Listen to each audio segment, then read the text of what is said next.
Welcome to the new season of The Glass House. I am so pumped about this kind of return to where our roots began. Mm-hmm. What do you think about it?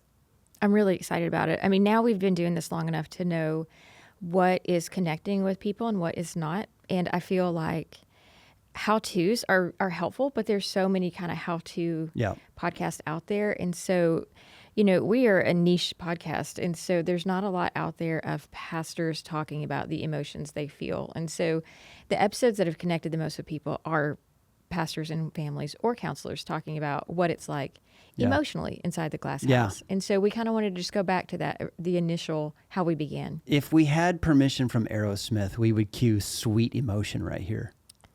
You want to sing fun? it?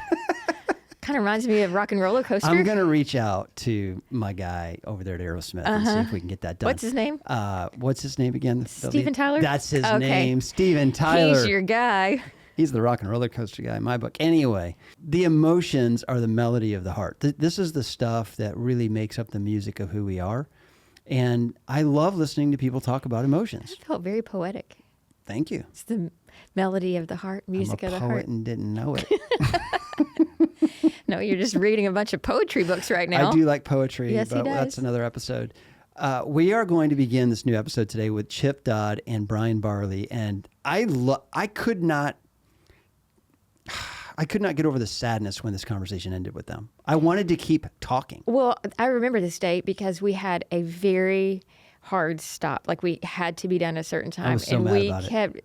I was actually kind of eyeing you like, man, we have to stop because you were enjoying it so much and it was such good conversation. I know. But we hope that you guys like it as much as we did because he was so wise. Chip Dodd has spent his life studying this. He's given his whole life to creating content around it, and you just poke the guy and wisdom comes out. Mm-hmm. And we just kept poking him and more stuff came out that was so like tweetable. So good. Well, and Bryan was with him. Bryan is one of my favorite deep thinkers, and the way he kind of breaks apart some of Chip's stuff and puts it in his own words. So let me tell you about these guys. Chip Dodd wrote the book, The Voice of the Heart. It's all about emotion. We highly recommend it for people in pastoral ministry to better understand emotions.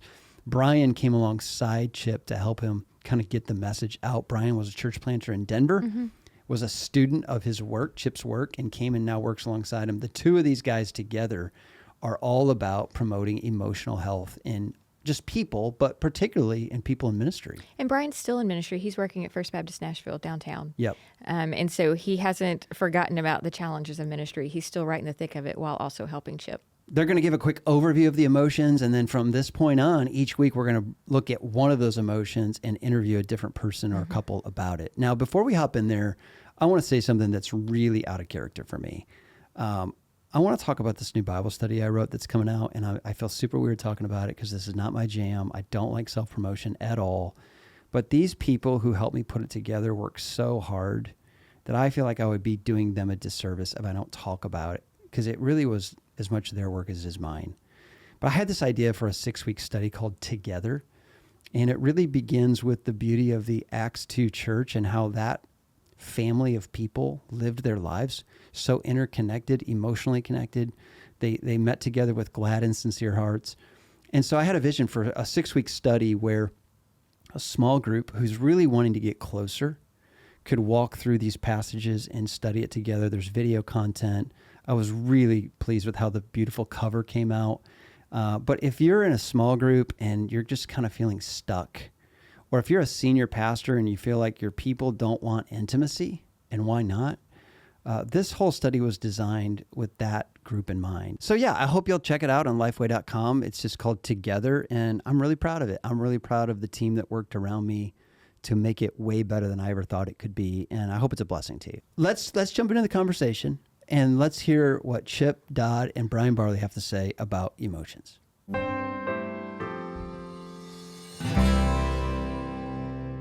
Well, Lynley, I don't know about you, but I'm super excited about who we have in the studio today. Aren't you? Yeah, that was a weird start. That was your moment to jump in. I know, but you said it so weird. Yes, I'm so excited. I love the start. Well, sorry for the stage start. We have today Bryan Barley. This is, by the way, why Ben always starts it, because he has enthusiasm, and I'm like, well, just leave me hanging. Why don't you like this at home? Chip Dodd and Bryan Barley are with us today. Chip has written a book called Voice of the Heart, but more than that, have really devoted your life to helping people understand the emotions that God gave us and how we handle those. Bryan, former church planter, longtime friend of mine, but also now working with Chip in the ministry. Say a little bit about what you do, Bryan. What do I do, Chip? Go ahead with it. It's just a lot. So one of the things that brought me to Nashville was Chip, and then a guy named Dr. Colton Shannon had a vision to start something called the Voice of the Heart Center, which is kind of your legacy practice. I love being part of starting things, and I am not just a fan of Chip's work, but a testimony and a beneficiary of your work as well. And so one of the things that brought us from Denver to Nashville was to work as closely as possible with Chip, launch a podcast that we do weekly together, Living with Heart as well, do coaching, all sorts of stuff as well. Plus, you're fully employed at downtown. And so this is really, a side thing that you're doing. Right. Honored to be one of the pastors at Nashville First Baptist Church. Awesome. Awesome. Stay busy. Well, thanks for coming on the show, guys. And the thing that Bryan and I got together, that I had a request of you to start another podcast. And I asked him, will you please help me get everything in me out of me? Yeah. I need to unburden, because I'm also aging. Yeah. And so I want to make sure it's like I get it said. That's good. Honestly. Everything that God's taught you, that you say it while there's time to say it. Because I do feel like one of the helpful things to say is that a lot of times, like the conversation we're having now is the one that you have a lot of times in terms of, you've written a bunch of books. The most well-known is Voice of the Heart. So you talk a lot about the 8 core emotions. Yeah. But as I've gotten closer to you recognizing, the way we framed it is a lot of times this conversation is like a doorway. It's like the wardrobe into Narnia. There's a whole larger world. And it's not like we're just having one conversation on emotions. Yeah, and the feelings are the doorway into the rest of everything else, the rest of our lives, actually. So, I love that picture. And that sets up the season so well. Lynley, we had a vision of going back to where this whole thing started of what if we just did a whole season of really studying the core emotions that Chip has laid out so beautifully in his book. People in ministry, we had this experience.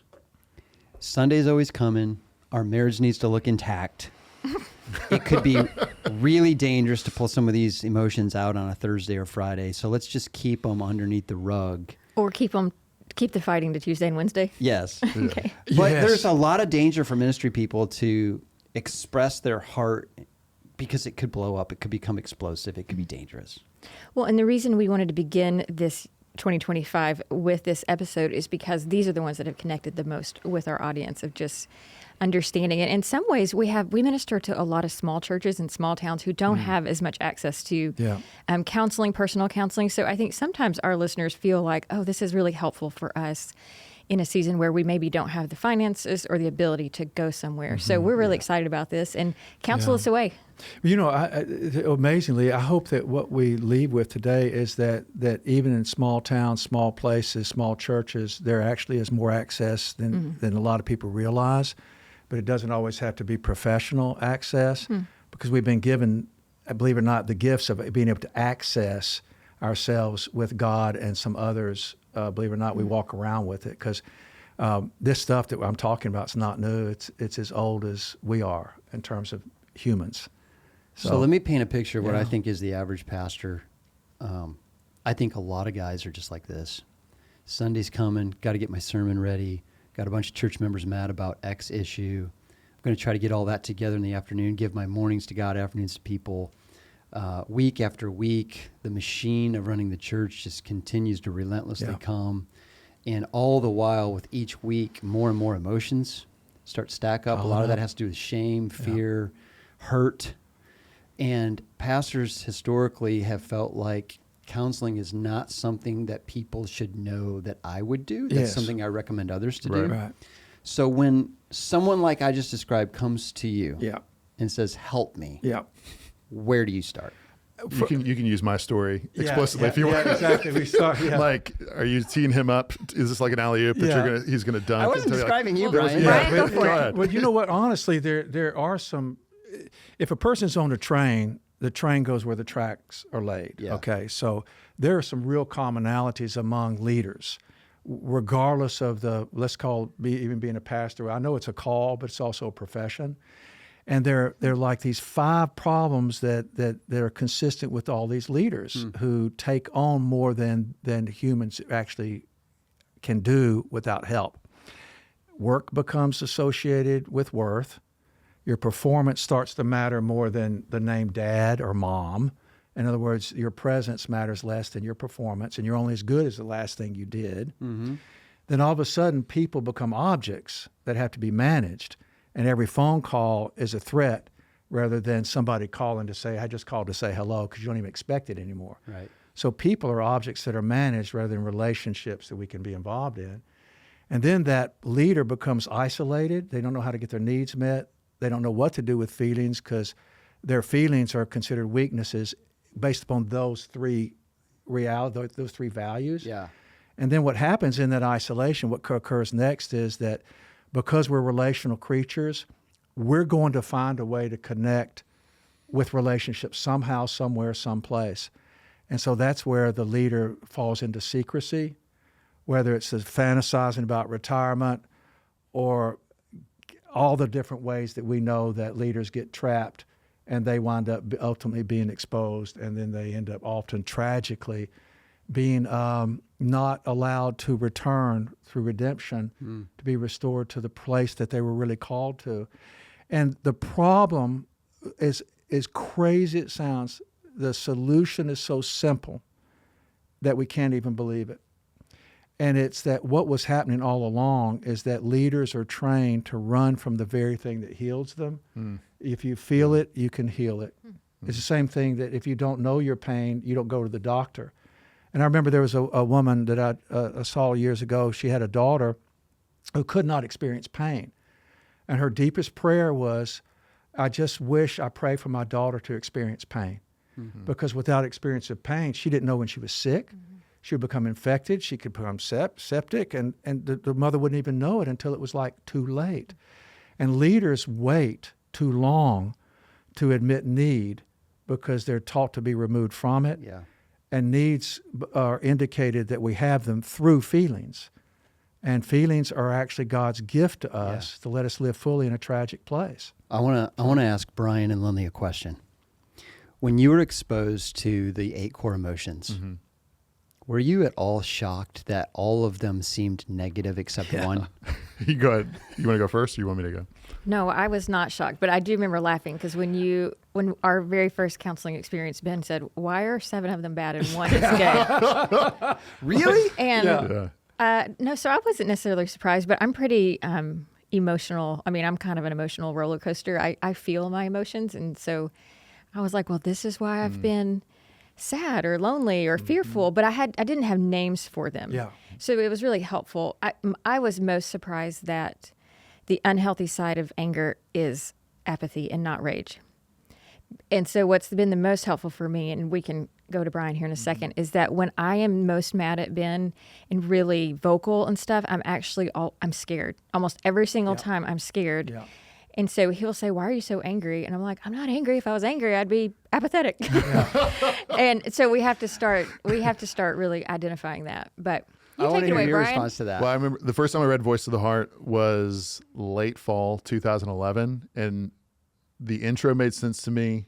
The first thing I thought was none of this makes sense other than the chapter on fear. Yeah. Because I think, what you just named, we call the 5 pitfalls of leadership, which you just walked us through. I was in the middle of living that. And I feel like fear, I think particularly the fear of other people, especially because, especially as a lead pastor preaching, 40, 45 Sundays, that element of like, I'm only as good as my last performance. And pressure. I'm going in front of people, I'm trying to worship, but there's also a performative aspect. I mean, just the rhythm of fear, particularly fear of people. I was like, none of these other 7 emotions really make sense to me, but the fear chapter was the one that I was like, oh, okay, this is kind of giving some clarity to what it is that is going on inside. You could of me. recognize it. Yeah. Even in just anxiousness, close to that's fear, but it becomes anxiousness, which is always having to prepare for something terrible to happen. Right. Ben said, you have studied this a really, really long time. Did you begin studying this because there was a crisis moment that you had to realize? And maybe that's too personal. You don't want to answer that. No. But It was, let's just say, simply put, I came to the end of intellect, willpower, and really just moral injunction working, like something was missing. Plus, it's good news, bad news. I come from a place in which the family got sick, and after I was grown in the early 20s, my father got help, and then it was a resurrection and a whole redemption. And the one thing we never did do was feelings. We did presentation, we did performance, we did the rules, we did morality. And I had this philosophy that in Christ, I'm called to be strong in body, mind, and spirit. I didn't have anywhere in my vocabulary the idea of heart, even though the Shema prayer starts with love God with all your heart. I dropped that one. I didn't even know it was there. In fact, I consider feelings weakness. Yeah. Yeah. Well, that's what you hear. So, I mean, the reason I ask that is that, I mean, I feel like our age, 44 and 48 and above, are like, don't trust your feelings. Yes. So that's why I thought, so you're Yeah. a little older than us, and I know Yeah. that somewhere along the way you had to. And I got introduced to feelings by a person who became a mentor, and it just opened up everything. And once I saw that door and I ran through it, I kept coming out of it saying, hey, I've got you got to hear this. And it turns out that don't trust your feelings is a big mistake. Don't trust your reactions is true. And don't trust everything that you think is a feeling. There are some core feelings, and those we're made to trust because they're God-given tools that allow us to live fully, which we're called to do and been given the gift to do through Christ, but to live fully in a tragic place. And so when you come up and then the feelings, anger, sad, fear, hurt, lonely, right? Shame, guilt, and gladness. Oh boy, you just like 7 things I don't want. But all of these things allow us to connect in relationship and receive help and be aware of our needs in a tragic place. Fear is a feeling we've been given that allows me to recognize I'm in danger.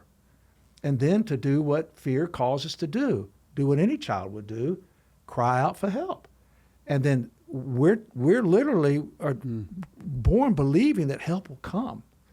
And God says, I am your help, and my presence will be with you where your presence is too. So, I mean, fear brings us to help. That's really good. So let me ask you this. For our listeners who are out there trying to access their emotions, what have you found to be some of the most common obstacles that people face in getting real about what's going on inside of them? Yeah, the upbringing that raises us to be in denial about how God made us versus what people have turned us into. Because we have the need to belong and matter, the 2 most powerful needs that humans have is powerful as food and water and shelter, even clothing, that a child will continue to endure abuse to belong to the parent instead of being logical and getting out of there or being taken away. So we're trained over and over again by people who can't tolerate us being human to deny our humanity. And I mean, it's amazing that the Psalm says that through the lips of infants and children I have established my praise, or I've established my strength. That we're born as feeling creatures, and we communicate with feelings, then we begin to be able to think. And if the people around us aren't able to tolerate us being how God made us, then we literally try to become someone else. We literally will attempt to get rid of how God made us. And when we get rid of how God made us, we lose the capacity to be in relationship with God, and religious ritual, religious actions take the place of relationship. And so we will get rid of, stuff down, suppress, numb. And eventually you have to have a lot of help to stay away from being human. And that's where all the addictions come in, including work addiction, performance addiction, people-pleasing, achievement addiction, accomplishment addiction, and then it goes on and on and on into drugs and alcohol. Which are really just distractions. They're distractions from our feelings. Wow. They really What do are. you guys think about that? Yeah. I'm processing it all. Yeah. And we're called by God to come back to our feelings, which lead us to neediness, Right. which leads us to Him showing up in our lives in our need. Our job is to be human. His job is to be God. Brian, can I call out a conversation you and I had early on? Yeah. Brian and I were church planters in Denver. Our lives, God took us in totally different direction. We land in Nashville. We sit down. As we always plan. We always plan to be in this room as residents of Nashville at the we same sat time. down last year for the first time as non-church planners, as just human Yeah. beings, and we were like, what happened Yeah. there? I remember you telling me this, and it so resonated with me that you wondered if a lot of your motivation to be a church planner was something in you that was searching for some kind of validation, approval, Yeah. you know, to be one of the brave ones Right. who set out to do something great for God. Like, help me understand what you meant by that. Yeah. I mean, I think that there's an element that people who get into very difficult expressions of leadership a lot of times are trying to heal unresolved issues in their own lives. And a lot of times they are attempting to give away what they never got. And that's the vehicle in an attempt to heal. A lot of times if I give something away that I always wanted, it'll fill kind of this empty bucket. I mean, one of the things we talk about is how all of us have sort of a love bucket almost. And sometimes because of the ways we were raised, that bucket has holes in it. And no matter how much we give or pour out, the problem is that there's holes within it in the first place. You know, I want to be careful and nuanced to be like, I don't look back on my experience of, you know, a dozen years in Denver and be like, oh, I hate all of it, or it was unhealthy motivations. Right. You know, but I think there is a maturation of the recognition of the journey of leadership that a lot of times the thing that motivates us in the first place is we're trying to fix ourselves. And some people respond to hurt through being chaotic, and some people respond to hurt by being like the best leaders they possibly can be. And they both have elements of real sickness in them. So some people are called or feel a call into ministry, but a lot of it may be there's something broken in me, and if I just go fix this church thing, that will somehow heal, have a redemptive rescuing. Exactly. I mean, I think a lot of times the motivations that get us into what we do, particularly when we're in helping professions, is we experience this hurt and we want to protect other people. We want to give people what we never got. And we want people to never have to experience the pain that we had. And there's sort of this inverted motivation of, actually, I'm trying to get something out of this rather than rescue give or something caretaker. away. And if I do enough of that, then I will finally feel okay with me. Right. Yeah. So even I think a lot of times, I mean, I do a lot of work with pastors too. And a lot of times guys are coming to the recognition that I was trying to architect and to create the family that I never had. And that'll heal childhood wounds and childhood experiences and father issues and all that. And something you said is so good that almost every leader I've worked with and almost every leader I know and the ones I watch, it's amazing how so many leaders have this. I mean, we're born with a bucket of needs. We're born with a bucket of courage and faith. And if you live your life, you pour your bucket out, and therefore it needs to be refilled because you don't have God's courage, you have human courage, which takes us to full-hearted participation. But the thing is, Sonia, I'm married to, early on in our marriage, she would say, you know what, no matter how much approval I give you, no matter how much I just say, you're so wonderful or whatever, it's like I pour it in and it's like it just runs right through you. And she was actually in her own, you know, our uneducated way, she was telling me the truth that there's something missing in you and you're working really hard to be validated, to get your worth met. And it's like, until I seal the bottom of the bucket, I can't even hold the affirmations I receive. And there could be something astoundingly redemptive about the experience, right? Because, I mean, now use the category of the wounded healer. It's the person who is giving away from their place of healing rather than their desire to be healed. And I think to the point, it's like the best leaders, a lot of times people who have gone through tremendous pain, they grew up, I mean, almost anybody who's changed the world, if you know their backstory, their origin is tragedy. Yeah. But there's the differentiation of saying, I'm not trying to heal other people in an attempt to heal. This is actually, I'm giving as the overflow of the work that God has done in my life. Like literally offering what I have. Yes, exactly. That's really good. That's really good. When you're talking about that, does almost every person that is in that mindset of, I've got a tragic background, I'm going to overprove myself kind of thing, do they all crash eventually? Does any? Yes. I mean, all? That's what I wondered. Mm-hmm. And if they are, believe it or not, self-sufficient enough and willed enough, they themselves will not have appeared to have crashed. But you look at the downstream casualties, starting with the family, and you'll see crashes everywhere. Okay. You'll see depression, anxiety disorders, emptiness, drug addiction, suicidality, or such excessive pretending that everybody's just passing down the legacy of proving themselves. So not leaving behind a whole lot of memories of love and care and story. See, because the parent's job is honestly to be really good at being human, so this child never has to leave being human behind. Because as soon as we leave being human behind, the only other option is to attempt to become gods. That was really good. Yeah. That was a good run right there. Because I often feel like with my own kids that, man, it's hard for them. I hate for them to see me so human. Yeah. And there's something in me that wants to protect them from that, of seeing a dad that doesn't have his stuff together. I mean, I'm thinking about the conversation we had right before coming in here, where you were talking about, contextualize that to preaching even. Yeah. That a lot of times what we feel in preaching is what people need from me is performance and a bunch of stories about, I liked what you said, either about Churchill and then like how I did the thing that Churchill told me to do, and you could someday be like me.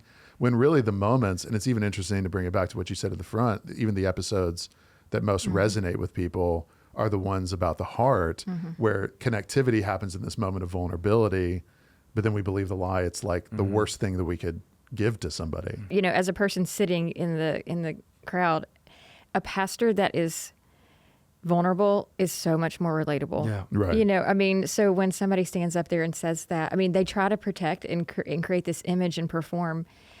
But, sometimes you can just see right through it. And you're like, Right. That's not possible. And so I love it when pastors are vulnerable. I thought it'd be great if the three of us pepper Chip with some questions about very specific emotions. So I'll go first, but you guys are going to go Okay. next. But I really am fascinated Like with the quiz show. Yeah. I'm fascinated with, and I think it's because it's my core emotion I feel a lot, is shame. Yeah. I don't know why that is, but I'm constantly feeling like I'm not enough. Yeah. I should have done this. I should not have done that. I should be better. I should be further along than I am. Talk about shame and how that can be. See, when I saw that in your list, I was like, man, I want that out of my life. I don't want more shame. Yeah. So how do you process shame? Starting out with healthy shame, that healthy shame is, the reality is that I'm not enough, that I am dependent upon others, God, and that without those, I can't fulfill myself. So, and being in healthy shame, being human, really does mean I make mistakes. So do you. I don't have all the answers. Oh, you don't either, right? I need you and you need me. I'm not God and you aren't either. So that admission actually becomes permission for others to get to be with me, because we literally do find fulfillment and connection with each other. That's good. And God, especially as we present ourselves truthfully to God. God, we really do get to experience God that way. But what so often happens is that we get teachings, because if you've got toxic shame, it means you were raised to reject. And I'm not saying that your people, your conditions are bad. They meant well, but still messed up because they could not tolerate their own humanity. So if you get raised to literally not feel, or to see certain feelings as weakness, to not need, to not bother people, then you literally, because of the need to belong and matter, you literally will start getting rid of who God made and start becoming what people make. And then what happens then, you get your needs only met with people. And then you become a people pleaser, a caretaker, a high performer. And then the message in toxic shame is, if I do enough of this, I will finally can rest. I can finally belong and matter. I can finally be loved. I can finally be myself. I have permission to be in need by earning it, meriting your salvation in so many ways. So, and what's amazing is once you become rejecting of healthy shame, which allows your children to be close to you, all right? I don't know the answer to this, son, but I know I'm not going to leave you while we find the answer. That's admission of healthy shame. It's that I'm like you. I get where you are. I don't know what to do, but I know I'm doing something. For one thing, I'm not leaving. That's healthy shame. That's how, because it's addressing how we're really made. But once you begin to be raised to reject being human in need of God and others, you become ashamed. which is Greek, no shame, no healthy shame. Now whenever you experience yourself as human, which is to feel, you become self-rejecting. You become like, something's wrong with me for being like this. I'm not going to belong in matter. If I stay like this, I better get away from me and start performing. And then you become heroic. You get rewarded. And then the rewards become, honestly, reflex addiction. I mean, it's like, if I don't get this, I'm not okay. So all of a sudden, you become a slave to people instead of servant to the people you love and God.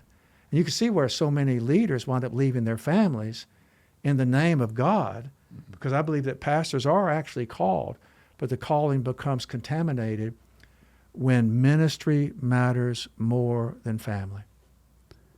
Well, that was the smartest thing I've ever heard on that. I'm speechless. Who's next? Brian's pointing at me. Go ahead. Think about this in 2 Corinthians, the message to pastors, the message to leaders. 2 Corinthians, Paul says, it's verses 3 through 5, says, "Praise be to the God and Father, our Lord Jesus Christ, the Father of compassion and the God of all comfort." And then he drops the bomb, who comforts us in our sufferings and sorrows, so that we can in turn. So Paul's praising vulnerability. He's praising neediness. He's praising admission of humanity. He's talking about pain of the heart.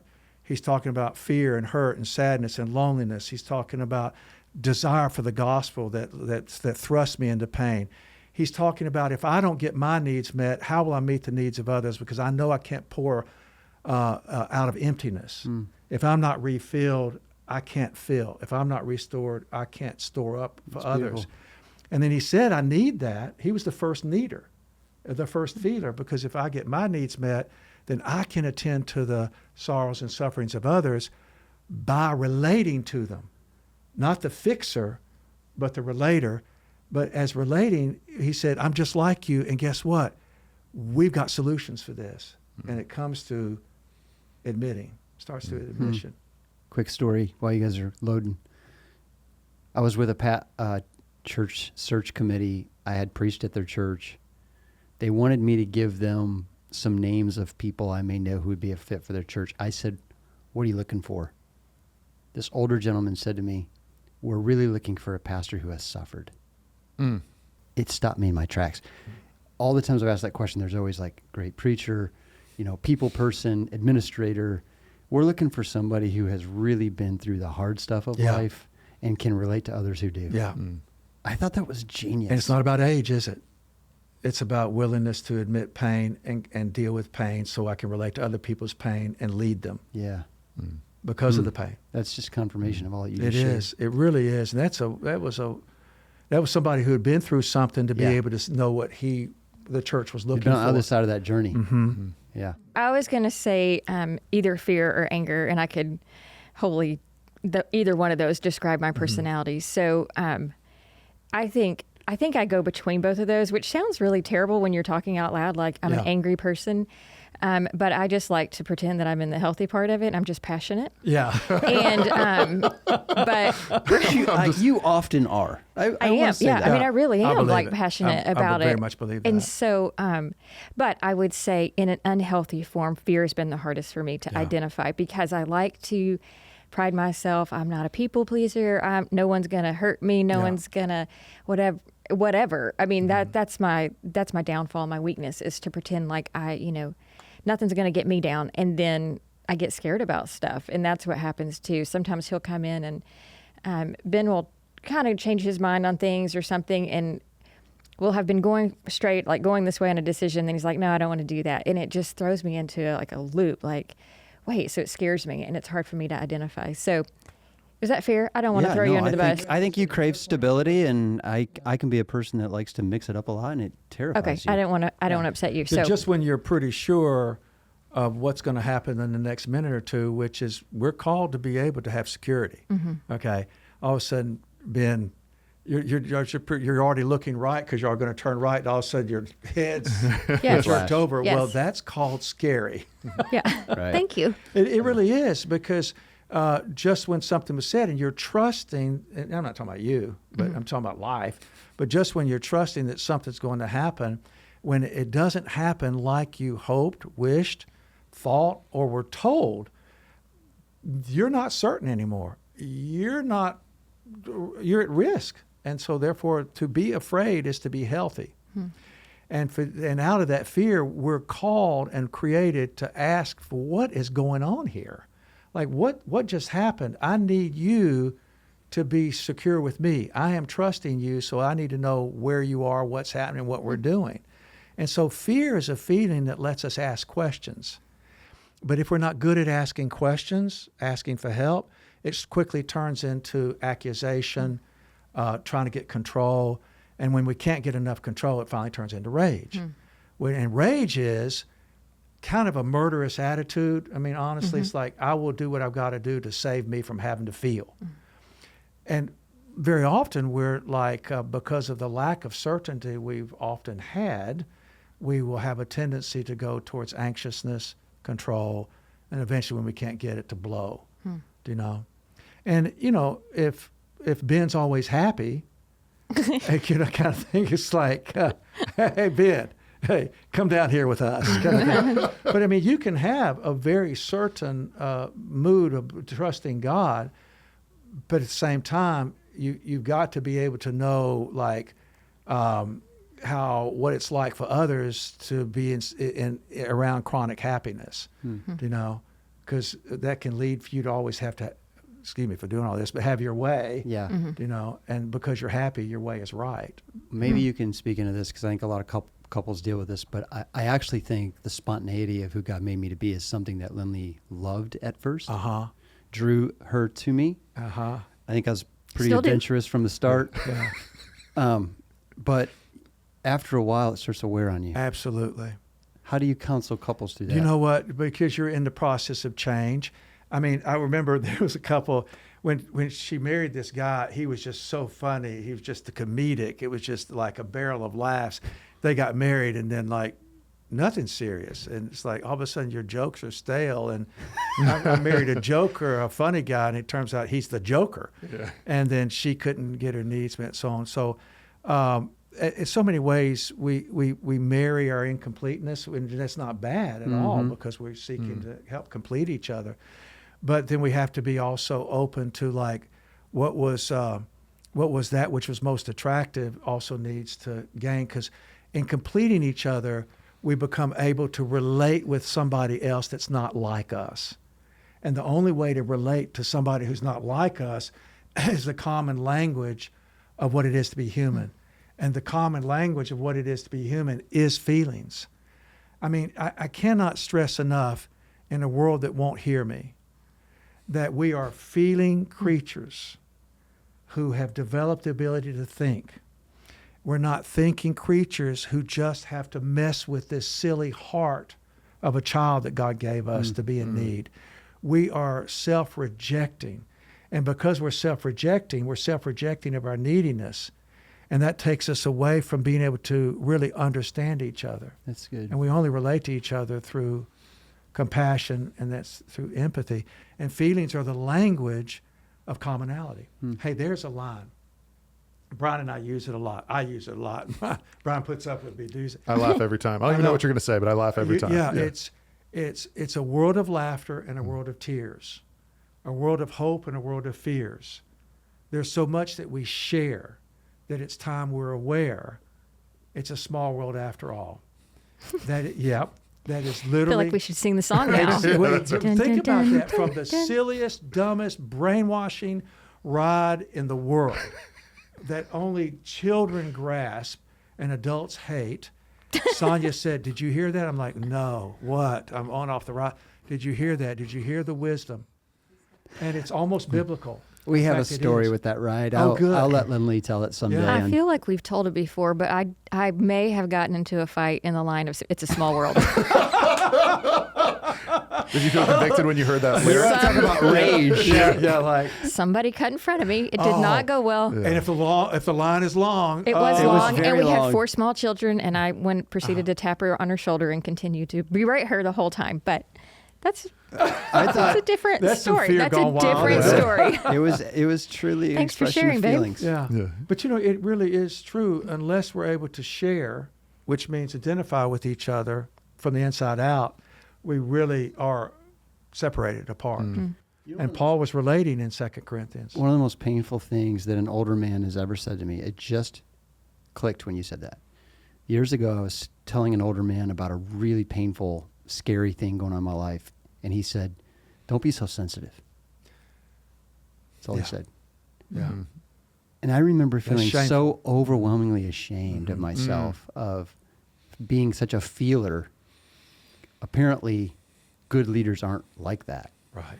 And around him, I began to be careful that I wasn't perceived as someone that was overly sensitive. Yes. But think about that. Like, And think about- sensitivity is the ability to feel, right? Oh, yeah.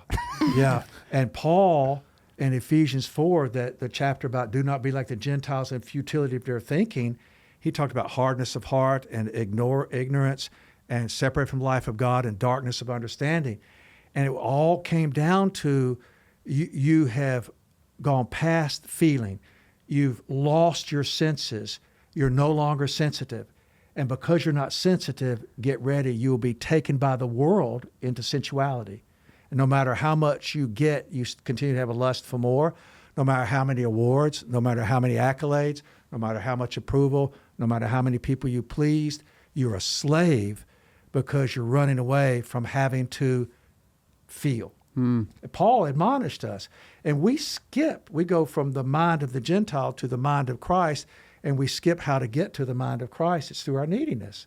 So that guy that did that, it's very angering and very hurtful because you already were highly conditioned to be slapped back by something like that, whether it's coaches, teachers, tutors, trainers, all the people who trained you, that leaders are ultimately guys who have all the answers and are non-feeling creatures who lead the way into a place nobody wants to go. Amen. You know what I'm saying? Totally. I know you've been extremely successful, but isn't it true that most of our successes come from having to return to our humility? For sure. And so I'm sorry. I relate to what that guy said, and the shame of that's awful. I appreciate you letting me process that because that had kind of been buried in there. Yeah. And this just kind of was a healing moment for me. But that Thank guy you. was wrong. Yeah. That was wrong. And it's been a long time since he let himself feel and needs to. Uh-huh. Because there was probably a threat in that. Absolutely. Right. That's what's happening. That guy was threatened. He's being, Absolutely. He was threatened. Yeah. And he wouldn't deal with his fear, his own hurt and so on. I was just going to ask you about hurt, particularly since we're listening to we're speaking to a largely ministry audience. Yeah. And I feel like that's particularly amplified over the last few years where it seems like all the data is coming back of, there's always an element that ministry is being in the trenches with people going through the hardest stuff of their life. Yeah. But there does seem to be, and this is a bit anecdotal, but like amplified cruelty towards people in ministry in terms of the way they're treated, spoken to. And I think to, the point of the story you just said, I think a lot of people in ministry, that's the way they feel like, words can't hurt me. It doesn't matter. It's off my back, thick skin, and even I guess setting that up a little bit, I feel like when I hear you talk about both the pitfall of resentment and self-pity in particular, I feel like that's like appropriate kind of for this conversation. Yeah.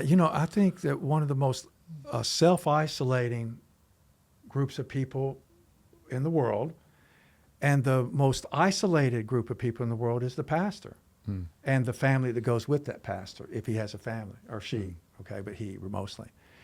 And so what's so tragic about that, and when you read The Voice of the Heart, when I talk about hurt, I acknowledge that hurt is common to all the feelings, including gladness. Because even when you say your daughter gets married, you're thrilled to death, you love the son-in-law, and yet she's gone. I mean, you're great, she's gone, but like you're gone. I mean, it happens so fast. So hurt is a part of every feeling. Because if you care, life hurts. If you want something and you get wounded, life hurts. If you have to be scared, it hurts to be scared. It hurts the need to ask for help and so on. So hurt is common to every feeling and life's experience. And the more you're called to something, the more you care about something, the more you better be prepared to hurt instead of ignore that it's there. Yeah. Because hurt ignored becomes disease.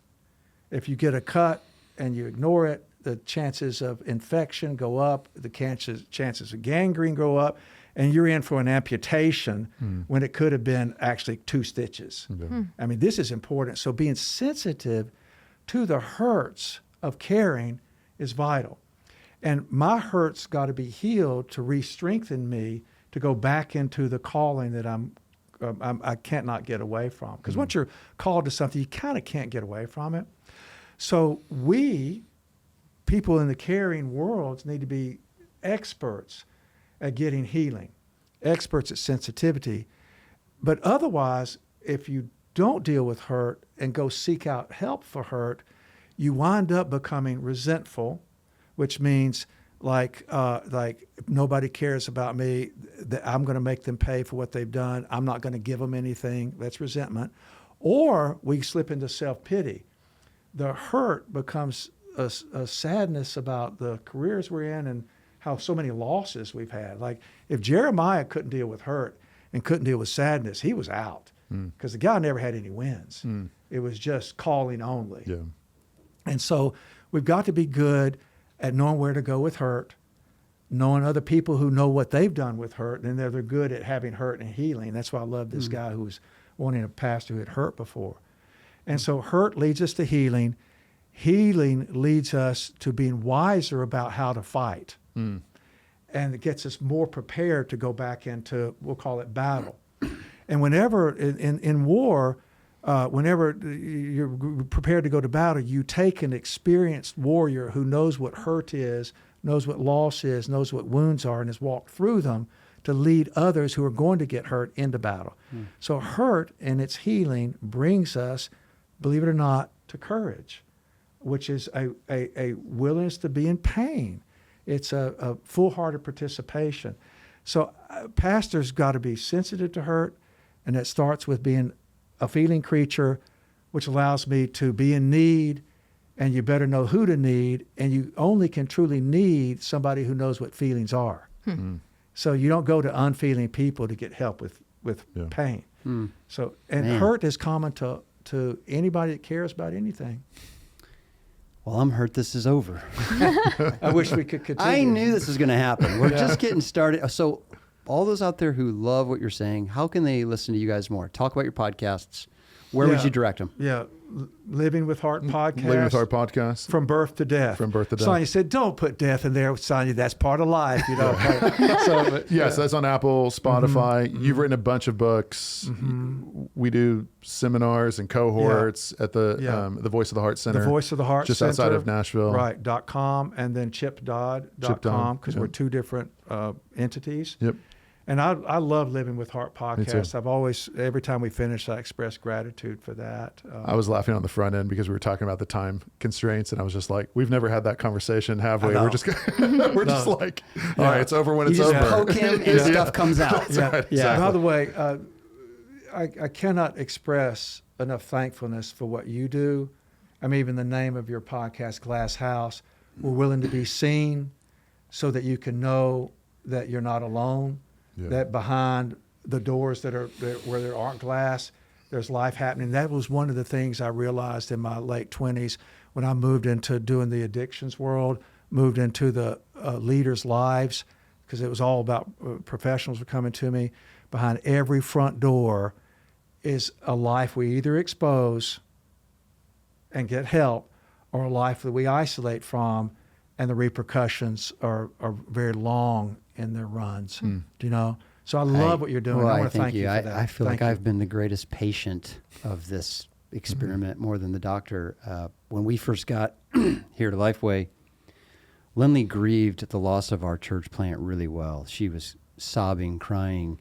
On 2 different occasions in public when she was crying, I told her, I was like, hey, do you have to do that right now? You actually said, do you need to step out? Yeah.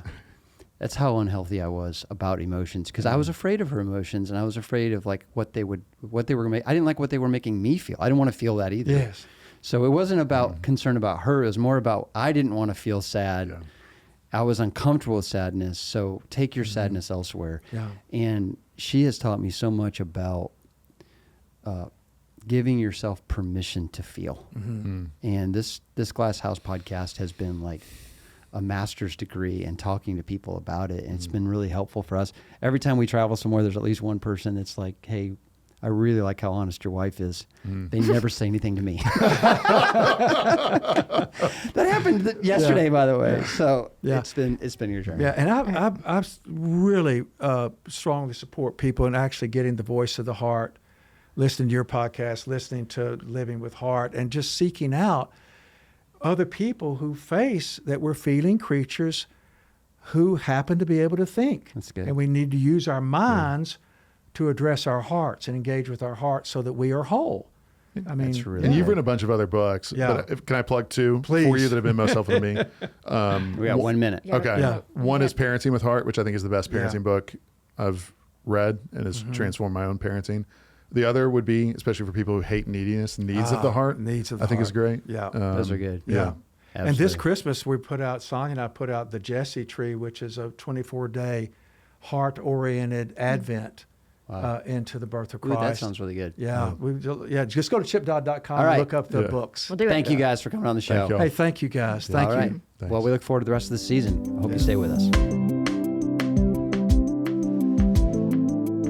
The Glass House is executive produced by Angie Elkins, edited and engineered by Donnie Gordon with help from Nathan Howard, show notes and production help from Nikki Ogden, photography by Emily Bergeron and Bailey Watley. Recorded at the Lifeway Podcast Studio in Brentwood, Tennessee.